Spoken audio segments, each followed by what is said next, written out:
We appreciate it. Thank you all very much. I wish we had a lot of our younger generation here. They would be so excited to hear about how you utilize science and technology at your various laboratories, and the level of enthusiasm is just incredible. So thank you very much for that. We'll start with 7-minute rounds of questions, and as we happen to be joined by other members as they come in, we'll include them in the round of questioning as well. My first question to you all today is about soldiers' protective equipment. I am concerned that the Department of Defense is not devoting enough attention to advancing individual soldiers' protective equipment like body armor and helmets. I'm even more concerned that body armor currently produced by a private company in Iowa and not being used by the DoD appears to be better than what our service members are actually wearing when they're out on the battlefield. And as we devote billions of dollars to advanced aircraft and space capabilities, there's simply no excuse for sending an infantryman into a fight without the best possible protective gear. So my question to the panel is, if the best body armor is being made in the private sector, how do we go about getting it to our service members? We've talked about different acquisition issues, but then also how can the laboratories work even further on that personal protective gear? And any of you, if you'd like to answer. Thank you. You know, there's a bit of a challenge in that the services have very large quantities of these equipments to buy. And one of the fundamental challenges is understanding when a new idea comes about, how to validate and come to understand the advantages it represents as compared to that which we have. So testing processes are important.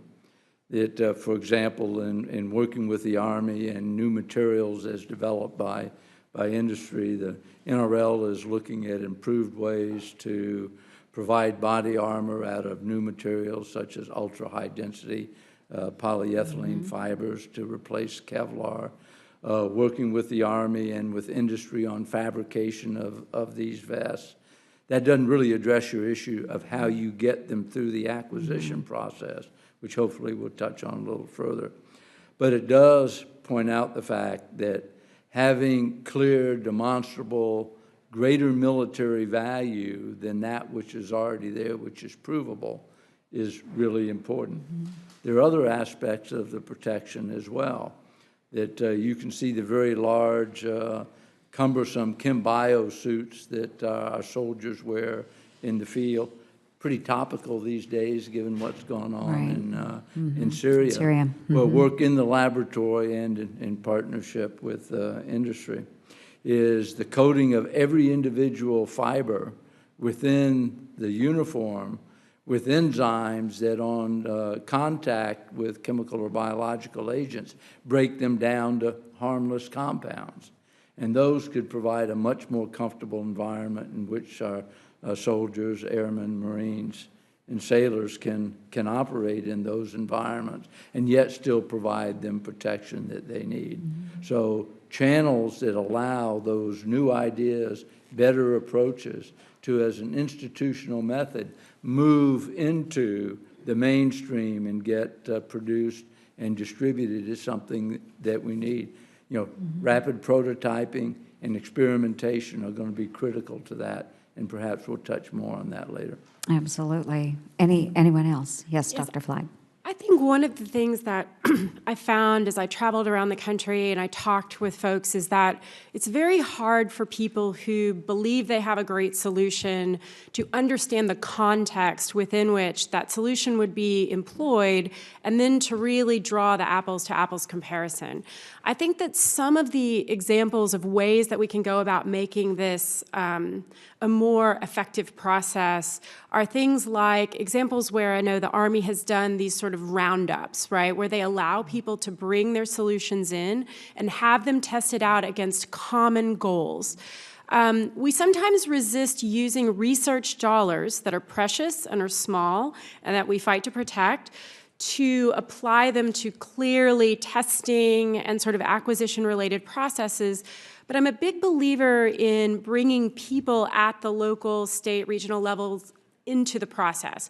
And I think if you begin to understand that it's not just it stops a bullet better, it's that it's light enough, it integrates with all of the other equipment, it gives them the mobility to run, to move, to shoot, to launch UAVs, to do whatever else they need to do. It's a very dynamic environment, and it is very different than someone who's in a vehicle, getting out, making one shot, which tends to be a more domestic context that many of these things locally are developed against, sort of those goals.